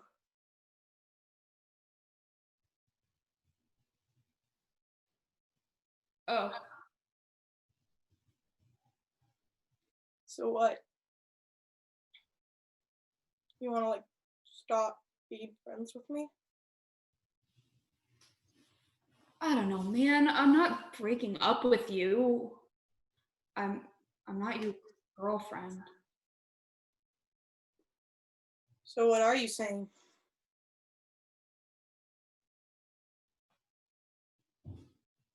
I don't know.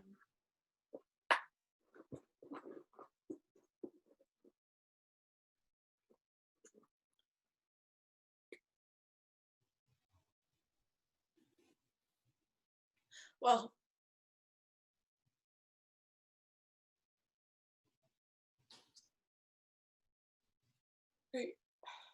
I can't really.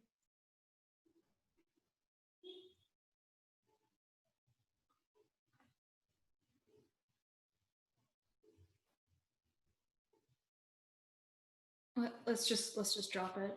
All right.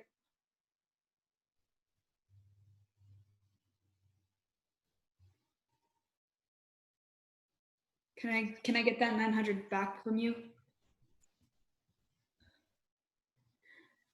Denny gives Warren the $900. I'm only 1,800 short. Well, I'll try to get the rest of this shit moving today and see what we can scrape up. It doesn't matter.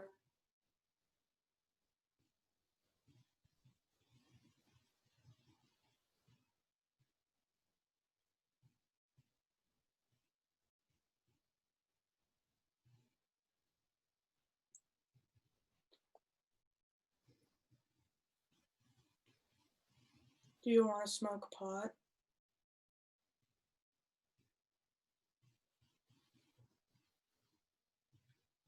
All right. Denny goes to her table and takes out a small plastic bag of pot. Where'd you get that from? From Stewie last night. Christian sold him some. Still like to know where Christian got it. It fucking pisses me off that these ragamuffins are running around like copying drugs that I don't know about. I was gonna get some heroin from Stewie too, till it killed him. I just hope it's understood in the community that the coke's like really great and Stewie just overdid it. Sure. Denny starts rolling a joint.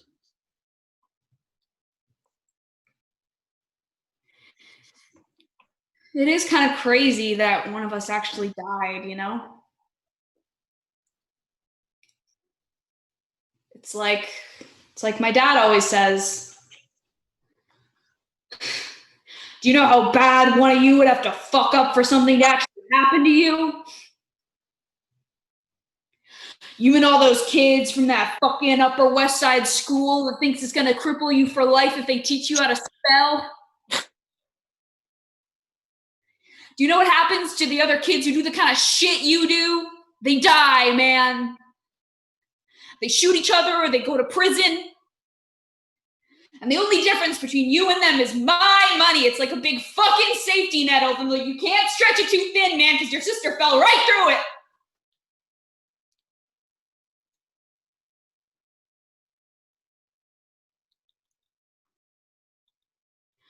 But he's just so freaked out that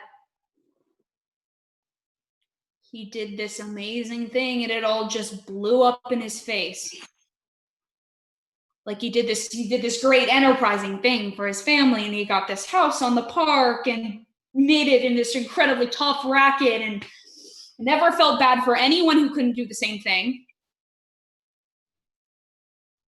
But when he was at the height of his power, he just completely lost control of his own daughter, and she ended up getting beaten to death by some guy from the world next door to us.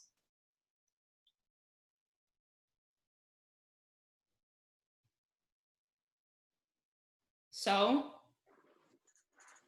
for the last 9 years, he's been trying to literally pound his life back into shape.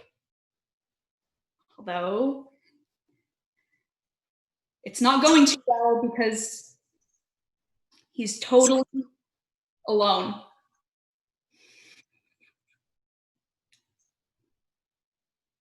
You know? I guess. I can't believe you don't think I'm on your side.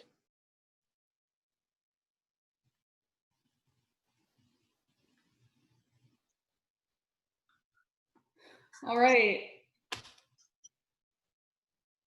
You're on my side. So,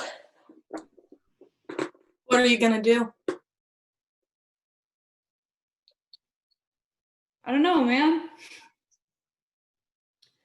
I guess I'll just go home. Denny smokes pot. Warren sits there. The lights fade out. End of play.